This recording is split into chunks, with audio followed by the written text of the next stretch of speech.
त्या उमेदवारी माघारी संदर्भात काल उदय सामंत आले होते, मात्र उदय सामंतांची गीते बंधूंनी भेट घेतली नाही. आता आज तुमच्या कोर्टात निर्णय आलेला आहे, काय तोडगा निघतोय नाशिकच्या जागेबद्दलचा? नाही, मला वाटतं आमचे मित्र उदय सामंत ज्यावेळेला नाशिकला आले त्यावेळेला गणेश गीते मुंबईला माझ्याकडे त्या ठिकाणी होते. मुख्यमंत्री महोदयांना मी त्या ठिकाणी भेटलो, शिंदे साहेबांनाही त्या ठिकाणी भेटलो. कार्यकर्त्यांची निवडणूक राहिली नाही. बघा आता शिवसेनेची अवस्था उभाटाची किती वाईट झालेली आपण बघतात. एक सुद्धा माणूस त्यांचा निवडून येणार नाही.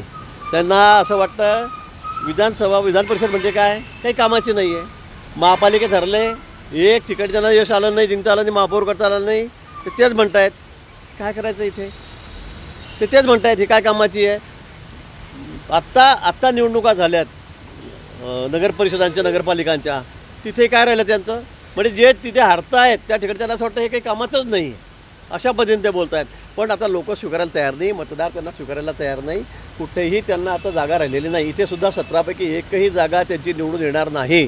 आणि म्हणून मग अशी वायफाट बडबड ते करत राहत आहेत. पिंकी माळीने विदीप जाधव ज्यांना आहे विमा कंपनी, आता ते म्हणाले की हे पैशावाला तिकीट देत आहेत, त्यांना देत आहेत. आता मी शिवसेनेचा तुम्हाला इतिहास सांगू का, कोणाकोणाला तिकीट दिली यांनी आतापर्यंत, राज्यसभेवर कोणाला तिकीट दिलेत, एकत्रित कार्यकर्त्याला यांनी पाठवलं का आतापर्यंत, कोणालाच नाही. मी मागचा इतिहास सांगेल तुम्हाला, तुम्ही कोणाकोणाला दिले, सगळे मोठ्या लोकांना दिले ना. कसे दिले हे आपल्याला माहीत आहे, आपल्याला कल्पना आहे ना कोणाकोणाला तिकीट दिले यांनी आणि कसे दिले म्हणून. तुम्ही काय बोलता, तुम्ही काय शिकवतायत आम्हाला? राऊतसाहेब तुम्ही मागचा इतिहास तपासा की आपण राज्यसभेवर कोणाकोणाला पाठवलेला आहे आणि मग आमच्याशी बोला. पिंकी माळी एकत्र येण्याची तयारी चाललेली आहे. संजय राऊतांचं म्हणणं आहे की मातोश्रीवर येऊन चर्चा करा, माफी मागावी आणि मग आम्ही एकत्र येण्याचं चालेल त्यांनी आपल्या मित्रपक्षांना प्रयत्न करा म्हणा तुम्ही, त्यांना शुभेच्छा आहेत आमच्या. पिंकी जाधव विदीप जाधव जे आहेत VRS, त्यांचा मृत्यू झाला होता विमानाच्या अपघातामध्ये दादांच्या.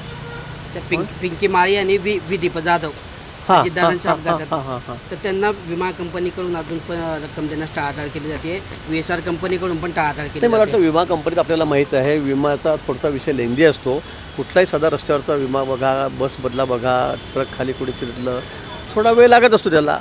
त्या ठिकाणी क्लेम असतो, त्या ठिकाणी मग कोर्टामध्ये काही कारवाई केली जाते आणि त्यानंतर तो त्याला कोर्टाकडूनच तो विमा मिळत असतो. त्यामुळे थोडा वेळ त्याला लागत असेल, पण तरी पण जास्त प्रलंबित होत असेल कारण काय, आम्ही त्याची चौकशी करू आणि निश्चित लवकरात लवकर त्यांना पैसे देण्याची व्यवस्था करू. देशात सर्वात मोठं आर्थिक संकट येणार आहे असं राहुल गांधी म्हणतायत. राहुल गांधी 1 वर्षात मोठं संकट येईल आणि पंतप्रधान नरेंद्र मोदी पंतप्रधान राहणार नाही असं ते बोलले काल.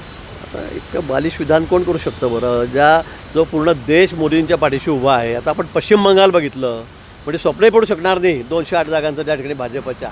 आज लोक त्याची काय हालत करत आहेत त्या ठिकाणी. ममता दीदीचे 60 लोक आता काल सोडून गेले, ममता दीदी शिल्लकच राहणार नाही, आता राहिल्याच नाही. म्हणजे इतकं अनुकूल परिस्थिती आम्हाला या ठिकाणी. ते म्हणतात पंतप्रधान मोदीजी पुढच्या वर्षी राहणार नाही, म्हणजे आता यांच्या विधानावर हसावं का रडावं हेही समजत नाही आम्हाला.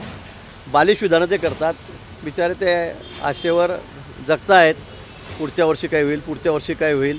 पण त्यांना आज वर्तमान काय चाललेलं आहे हे मला वाटतं त्यांना कळत नाही.